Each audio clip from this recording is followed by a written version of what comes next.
Hello everyone! Today, we're taking you on a journey to one of the most unique and spiritually significant places in southern Italy. Isa rin itong UNESCO World Heritage Site. Ang Sanctuary of St. Michael the Archangel na matatagpuan sa Monte Sant'Angelo. Before we continue our path to one of the most sacred and ancient pilgrimage site in Europe, we had to stop sa isang lugar na hindi lang basta viewpoint, kundi isang parte ng Monte Sant'Angelo na nagbibigay ng unang sulyap sa kagandahan ng Gargano region. Welcome to Belvedere Piazza Angelilis. Pagdating namin dito, the first thing that greeted us was the cool mountain breeze. Yung hangin na nagpapaalala sa'yo to slow down and just be present. Dito pa lang, ramdam na ang karakter ng lugar. The moment you step onto the viewpoint, bubungad sa'yo ang napakagandang panorama. Habang naglalakad, mapapansin talaga ang kakaibang charm ng lugar. Pumagay dito ang itinawag sa kanya, Belvedere, which literally means beautiful view. From up here, makikita ang wide landscape at ang natural light na nagbibigay ng soft glow sa buong area. Belvedere Piazza Angelilis isn't just a random stopover. Para siyang unang chapter ng kwento, a preview of beauty, history, and spirit of the region. Sa sobrang ganda ng lugar, we took a few moments to enjoy the view and to soak in the beauty of the Gargano region. As we explore and continue to walk towards the edge of the viewpoint, the landscape slowly opened up. Vast rolling hills, dramatic cliffs, and that classic white stone architecture scattered across the mountain slopes. It's the kind of scenery na kahit wala kang sabihin, sapat na ang tanawin para tumahimik at ma-appreciate ang lugar. Standing there with the people I love, felt an instant sense of peace. Walang pagmamadali, walang ingay, just being together in a beautiful place. And sharing this moment as a family hits differently. The history, the scenery, the quiet breeze, everything feels richer when you're experiencing it together.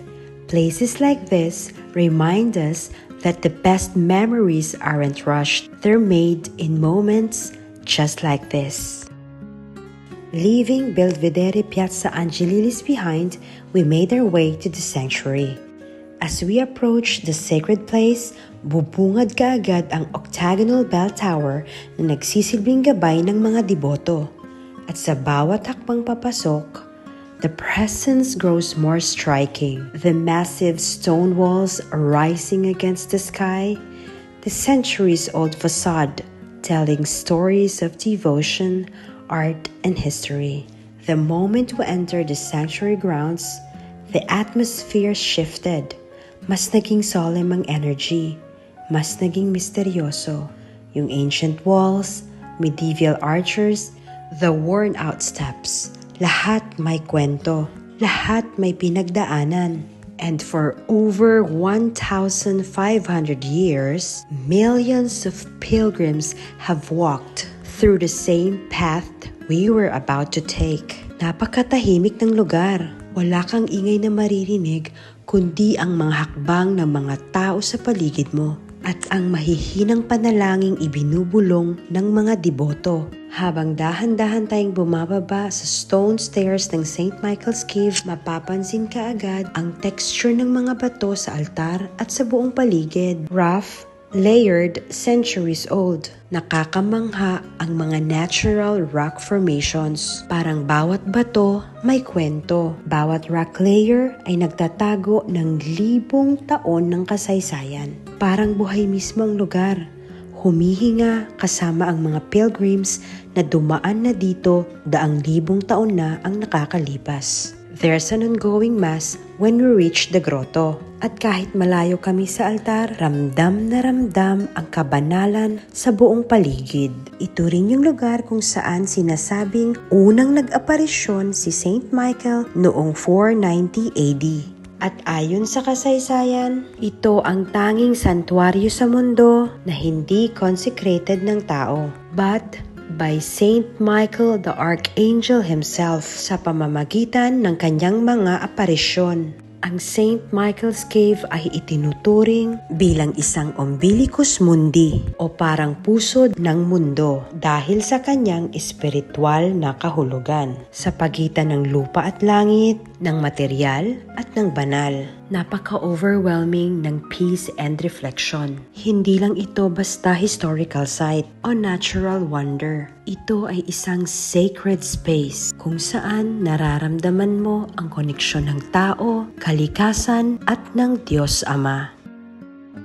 Sa aming paglabas, we stumbled upon a small souvenir shop tucked in one of the alleys. Sa loob, iba't ibang handcrafted items and small tokens ng Monte Sant'Angelo ang makikita. We picked a few keepsakes, little reminders of this day and this sacred place. And so we continue exploring the charming streets of Monte Sant'Angelo. Every corner of the town told a story, and locals greeting visitors with warm smiles. Ang charm ng lugar ay hindi lang sa architecture, kundi sa pakiramdam na connected ka sa kasaysayan at sa mga taong nandito sa bawat siglo. Walking through the narrow streets of the old town felt like entering a different chapter of the story. Yung mga bahay na dikit-dikit, beautiful balconies, at ang mga small shops katulad nito. Isa sa pinaka-iconic dito sa Monte Sant'Angelo ay ang kanilang tradisyonal na malalaking tinapay na ang iba ay umaabot ng hanggang 8 kilo ang bigat. Hindi lang ito basta tinapay kundi simbolo ng kanilang tradisyon at kultura. At sa bawat kagat, hindi lang lasa ang natitikman kundi ang kasaysayan ng Monte Sant'Angelo. From the peaceful stop at Belvedere Piazza Angelilis to the ancient and sacred depth of St. Michael's Cave to the warm and quiet streets of Monte Sant'Angelo, every part of this journey touched us in a different way. And as we look back one last time at the town on the hill, we carry with us a sense of gratitude for the beauty we witnessed, the peace we felt, and the time we shared as a family.